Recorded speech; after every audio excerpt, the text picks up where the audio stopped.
Moj otac ustaje od stola i odlazi.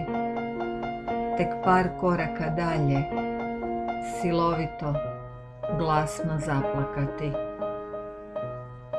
Ne pitam ga zašto. Kao da je taj nenadani trenutak dio stvarnosti izvan moga sna. Dio koji mi ni po čemu ne pripada i u koji čak ne želim niti zaviriti. Sasvim je dobro i ovako, tek on kraj njegove boli, koje je nemoguće naslutiti uzrok.